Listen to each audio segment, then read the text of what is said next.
Olá, garotada, bios, como é que vocês estão? Estamos aqui de volta mais uma vez com mais uma aula. Daqui a pouco teremos as resoluções das questões, né? Mas antes, vamos falar um pouquinho sobre termometria, né? Estamos iniciando aí a penúltima parte do nosso volume 2 que fala sobre termometria, né? Estamos entrando na termologia.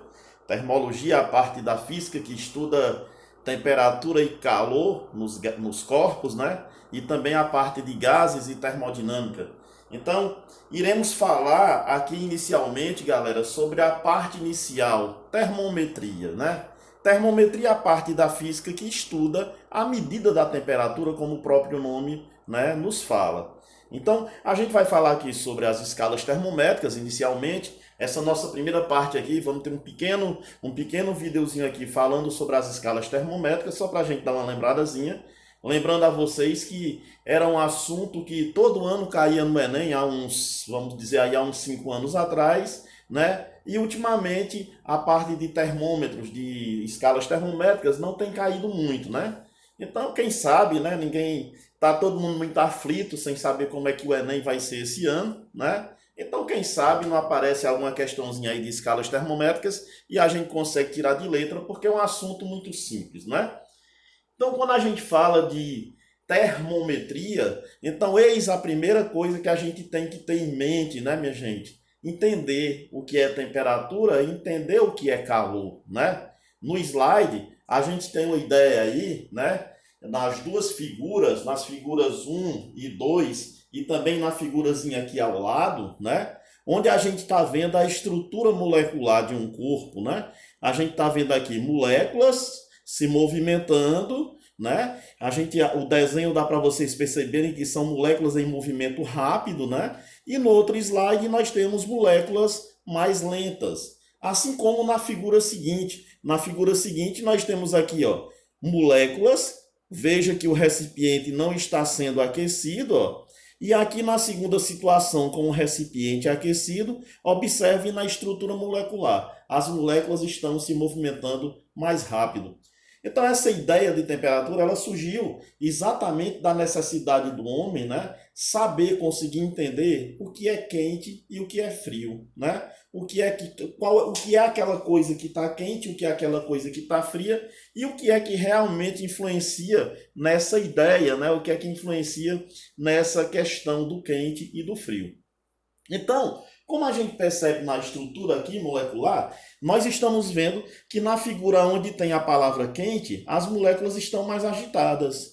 Na figura onde tem a palavra frio, as moléculas estão menos agitadas. Então, pessoal, a palavra temperatura ela é uma palavra que está associada exatamente a esse nível de agitação das moléculas de um corpo. Quanto mais as moléculas de um corpo, né, se agitam, maior é a temperatura desse corpo. Então, temperatura está associada ao nível de agitação das moléculas de um corpo. Moléculas mais agitadas, corpo mais quente, temperatura mais alta. Moléculas mais lentas, corpo mais frio, temperatura mais baixa. Mas não deixemos, né, não vamos esquecer que essa história de quente e frio, né, isso aí é o que? Isso é sensação. Então a gente não pode exatamente definir a temperatura de forma assim segura somente ao tocar, somente ao utilizar o nosso tato.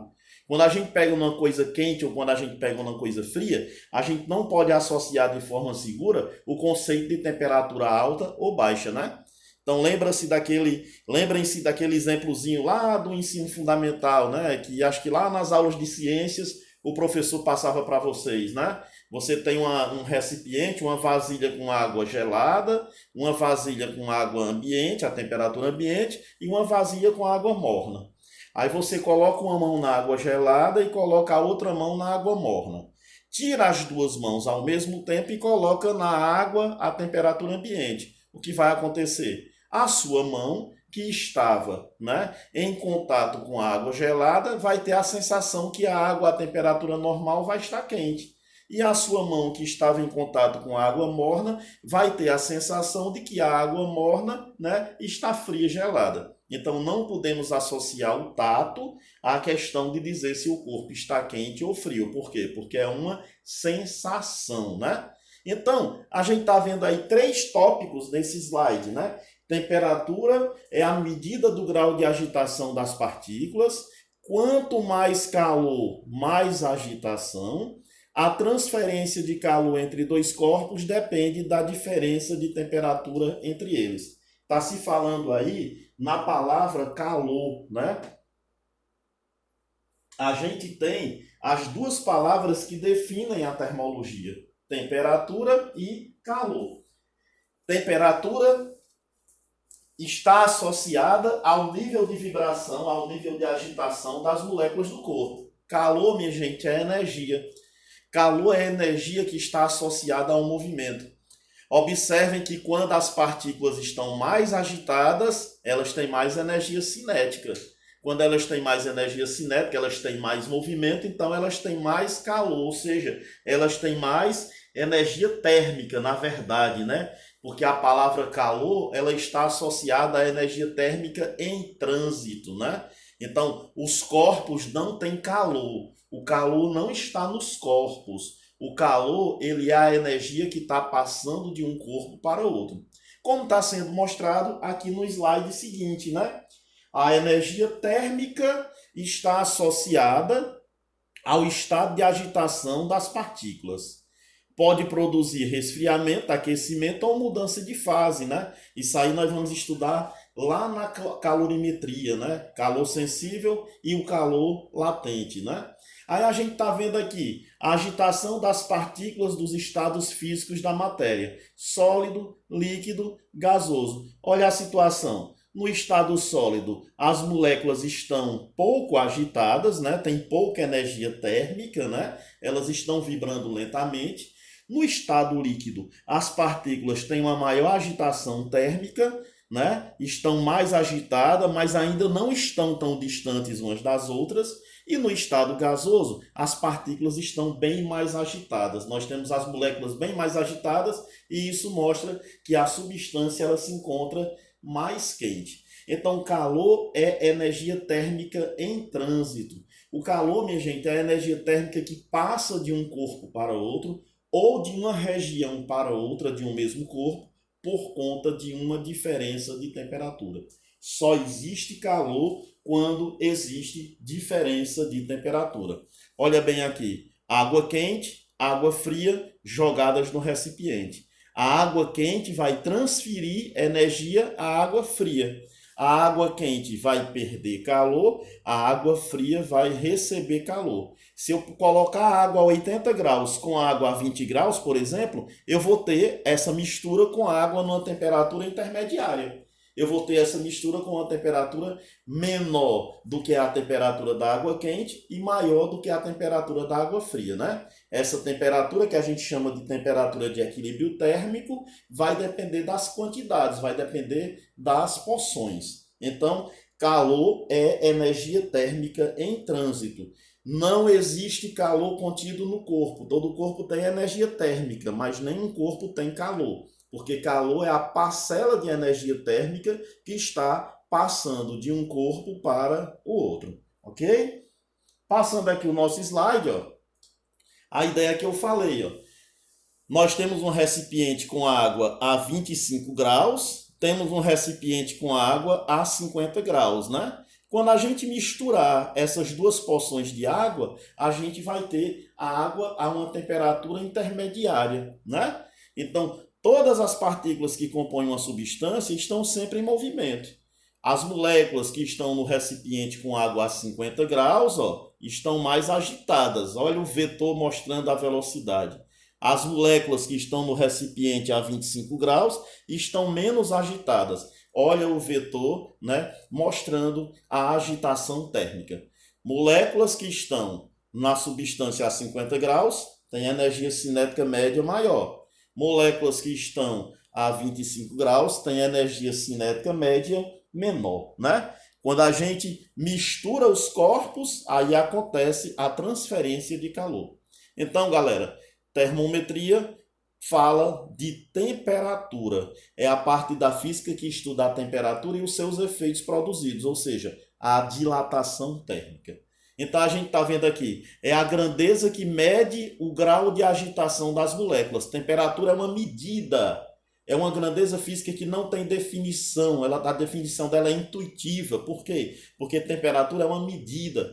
Eu só posso medir a temperatura se eu tiver em mãos um termômetro, né? Se eu não tiver em mãos um termômetro, eu não posso medir a temperatura. E posso dizer que o corpo está quente ou frio, mas não com segurança, né? Então, partículas mais agitadas são partículas que se encontram a temperatura mais elevada.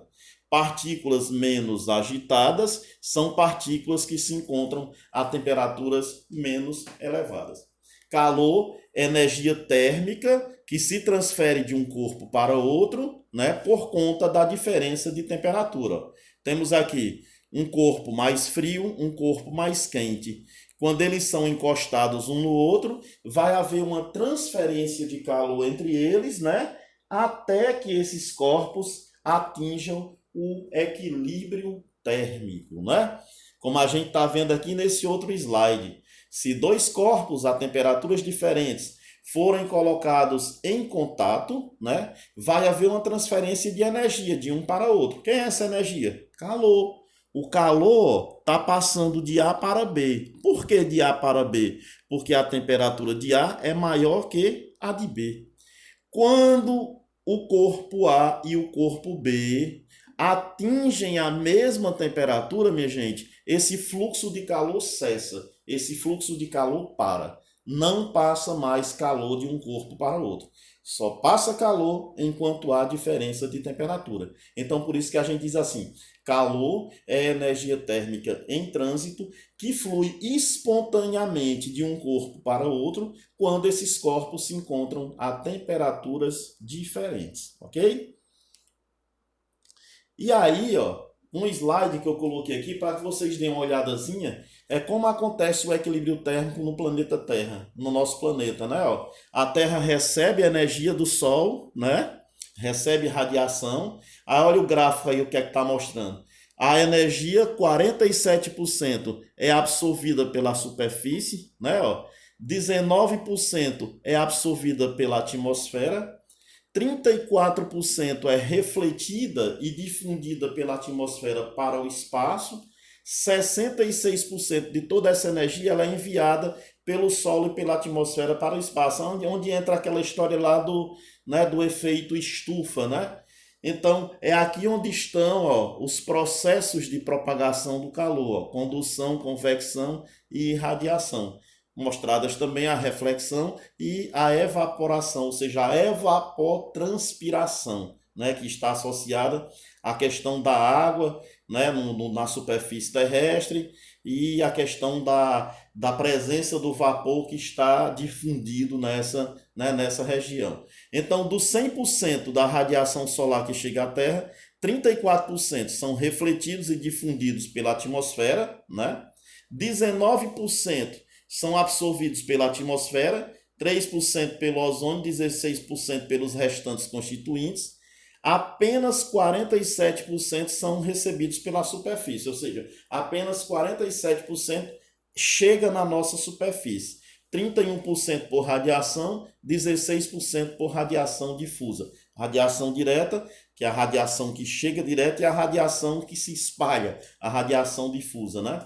O globo perde uma quantidade de energia exatamente, né, equivalente à energia que recebe. Então, nós vamos estudar a temperatura e para que a gente possa estudar a temperatura se faz necessário que a gente fale sobre termômetros e escalas termométricas. As substâncias, quando elas recebem ou perdem calor, o que é que acontece com elas? Geralmente elas dilatam.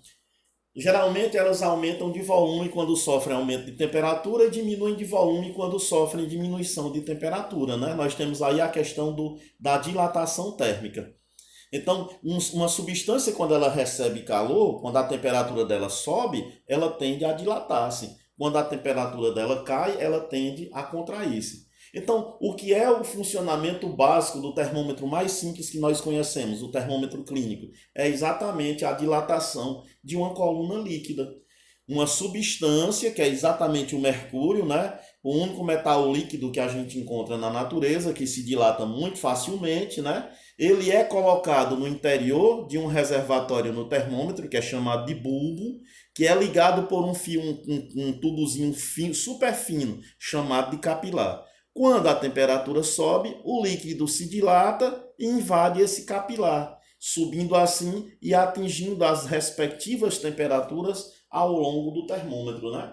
Então, existem vários termômetros e vários termômetros que a gente utiliza, né, e que a gente conhece, e cada um utiliza uma propriedade. Por exemplo, a gente tem o termômetro clínico, que utiliza a dilatação do mercúrio, né? Nós temos o termômetro digital, que utiliza, né, uma tela de cristal líquido, né, com princípios eletrônicos, né? Nós temos um termômetro de gás, termômetro que usa como substância termométrica os gases, né, que está associado à pressão. Então existem vários tipos de termômetros, mas nós, seres humanos, para medir a temperatura, comumente nós utilizamos os termômetros, né, de líquidos, que são os termômetros mais comuns, embora que hoje a tecnologia nos permite, né, utilizar termômetros cada vez mais precisos, né? Então, todo termômetro ele tem uma propriedade termométrica, que é exatamente a característica do material que faz a temperatura variar, né? E o termômetro é exatamente aquele dispositivo que mede a temperatura se aproveitando da propriedade termométrica das substâncias ou materiais. Nós temos aqui um termômetro digital e nós temos aqui um termômetro clínico, né? Coisas que vocês já conhecem, mas que a gente está aqui dando uma revisadazinha para lembrar. E aí chega o foco da nossa discussão, né? O que é que a gente tem que estar ligado, minha gente? Escalas termométricas, né? A escala termométrica nada mais é do que aquela relação numérica que tem no corpo de todo termômetro. Todo termômetro tem um bocado de númerozinho, tem um bocado de medidazinha que é colocada ao longo da sua superfície, né? A escala termométrica, né? Que são aqueles valores que definem a temperatura do corpo e que exatamente com a dilatação do líquido, por exemplo, que atinge aquele determinado ponto, a gente tem uma respectiva temperatura. Então o que acontece? A gente tem que entender que a temperatura ela precisa ser medida para que a gente assim possa conhecer exatamente o estado térmico daquele determinado corpo. Então, todo termômetro, quando ele vai passar pela sua fase de calibração, né, ele tem como origem, né, dois pontos fixos de referência.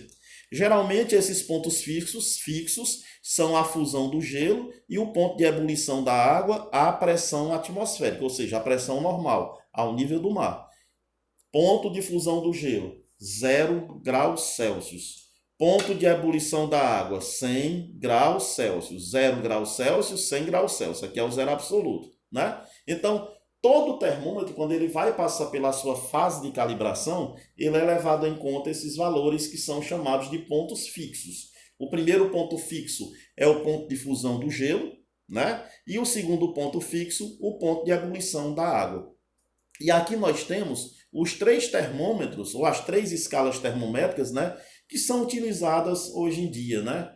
A escala Celsius ou centígrada, que é utilizada de forma universal praticamente, é utilizada em quase todo o mundo, né?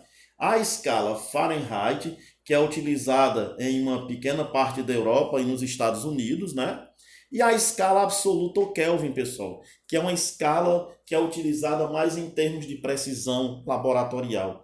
Foi uma escala que foi criada com a intenção teórica, né, de definir a menor temperatura possível a ser atingida por um corpo, que é chamada de zero absoluto. Então, essa temperatura de zero absoluto, observem aqui na relação, ó, é exatamente a temperatura que corresponde na escala Celsius a menos 273,15 graus e na escala Fahrenheit a menos 459 graus. Ó. Então, o zero absoluto, que é o zero Kelvin, é a mesma coisa de menos 273,15 graus Celsius ou menos 459 graus Fahrenheit. Minha gente, entenda o seguinte, temperaturas no mesmo nível, ou seja, valores que se encontram no mesmo nível de altura ao longo da coluna líquida do termômetro, representam exatamente o mesmo estado térmico. Então, 273,15, que nós vamos arredondar para 273, é o ponto de fusão do gelo na escala Kelvin. Na escala Celsius é 0. Na escala Fahrenheit, 32. Quer dizer que 273 Kelvin, 0 graus Celsius e 32 graus Fahrenheit representam a mesma temperatura. 373 Kelvin, 100 graus Celsius e 212 graus Fahrenheit representam a mesma temperatura. E é exatamente assim que a gente consegue relacionar, a gente consegue mostrar a relação de conversão entre as escalas termométricas. Assim, a coisa funciona, minha gente, matematicamente. Isso aqui, na verdade, nada mais é do que um estudo de proporção matemática. Olha o que é que a gente está imaginando. Temperaturas na mesma altura, no mesmo nível. Observem que as três temperaturas 0, 273 e 32 graus Fahrenheit estão na mesma linha horizontal. 100 graus Celsius, 373 Kelvin e 212 graus Fahrenheit estão no mesmo nível. São temperaturas iguais. Então, eu escolho aqui o mesmo nível também, a mesma altura, né? Onde eu teria aqui uma temperatura qualquer em Celsius, uma temperatura qualquer em Kelvin e uma temperatura qualquer em Fahrenheit. Como é que eu vou conseguir relacionar as três escalas? Simplesmente eu vou me utilizar da matemática. Ó, galera, essa distânciazinha daqui para cá seria esse valor menos esse, C menos 0. Aqui já está mostrada a relação de conversão entre as escalas, né? Mas a gente faz assim, né? Esse valor menos esse sobre esse valor menos esse, né? Quando eu for resolver as questões, eu vou mostrar essa ideiazinha aqui básica antes da gente começar a resolver as questões. Então seria isso, ó. Essa distância sobre essa, que seria C menos 0 sobre 100 menos 0, vai ser igual a essa distância sobre essa distância, que seria K menos 273 sobre 373 menos 273, que vai ser igual a essa distância sobre essa, que seria F menos 32 sobre 212 menos 32. Quando a gente está equacionando isso aí matematicamente, a gente acaba encontrando C menos 0 sobre 100, K menos 273 sobre 100, F menos 32 sobre 180. Simplifica os três denominadores por 20 e aí, pessoal, encontramos a relação de conversão entre as três escalas termométricas que conhecemos. Celsius sobre 5 igual a Kelvin menos 273 sobre 5, que é igual a Fahrenheit menos 32 sobre 9. Essas três relações, essa relação, aliás, ela serve para a gente determinar ou transformar qualquer temperatura de uma escala para outra no que diz respeito a Celsius, Kelvin e Fahrenheit. Se por acaso a questão traz para mim uma temperatura de uma escala hipotética, cabe a mim comparar essa escala hipotética com uma das escalas conhecidas de acordo com o que a questão nos sugere. Beleza? Então, relação de conversão entre as escalas termométricas para converter temperaturas de uma escala para outra, né? Então, se eu falo de temperatura, relação de conversão. Se eu falo de variação de temperatura, minha gente, não vamos confundir uma coisa com outra. Ali eu estava falando da temperatura, aqui eu estou falando da variação. Olha bem, a escala Celsius, ela tem entre os seus dois pontos fixos um intervalo de 100 graus. Ou seja, eu tenho 100 graus aqui, ó, 100 intervalozinhos de 0 a 100. Do 0 até o 100 eu vou ter 100 tracinhos, né? Até chegar no 100. Na escala Fahrenheit, de 32 a 212, eu tenho 180. Então, eu vou ter 180 intervalos de temperatura. E na escala Kelvin, de 273 a 373, eu vou ter também 100 intervalos de temperatura. Então, os intervalos na escala Celsius estão para 100, assim como os intervalos de temperatura na escala Fahrenheit estão para 180 e na escala Kelvin também para 100. Ó, 373 menos 273 212 menos 32, aqui dá 100, aqui dá 180, aqui dá 100. Simplifica tudo por 20 e aí nós temos ΔTC, ou seja, uma variação de temperatura na escala Celsius sobre 5 é igual à mesma variação de temperatura na escala Fahrenheit sobre 9, que é igual à mesma variação de temperatura na escala Kelvin sobre 5. Veja que se eu pegar isso aqui e igualar a isso aqui, eu vou acabar cancelando os dois 5 aqui, ó, e vou observar que uma variação de temperatura na escala Celsius é a mesma na escala Kelvin. Ou seja, minha gente, ó, se na escala Kelvin a temperatura subir de 273 para 283, subiu quantos graus? 10, né? Se ela subir de 273 para 283, na escala Celsius sobe de 0 para 10. Mas na escala Fahrenheit, uma subida de 10 graus na escala Celsius corresponde a uma subida de 18 graus na escala Fahrenheit. Ó, 10 graus dividido por 5, 2, né? 2 vezes 9, 18. Então, as variações em Celsius, né? Ou seja, os intervalos entre as temperaturas em Celsius, eles são maiores do que os intervalos entre as temperaturas em Fahrenheit. Então, com essas duas relações, a gente vai ter a nossa base inicial para resolver algumas questõezinhas sobre escalas termométricas, né? Esse nosso primeiro tópico é um tópico bem básico, bem simples, né? É uma aula assim bem top mesmo, bem tranquila, certo? E que logo mais a gente terá a resolução. Daqui a pouco a gente vai pegar a resolução das questões, né? A gente vai pegar o material aí do nosso querido BIOS, né? Vamos resolver nossas questões que envolvem esse tópico, né? E se Deus quiser, até a próxima, passando essa semana na outra, a gente já encerra possivelmente o nosso módulo 2, né? Vamos rezar que o módulo 3 chegue a tempo para todo mundo, beleza? Um abraço a todos e até daqui a pouco na nossa resolução.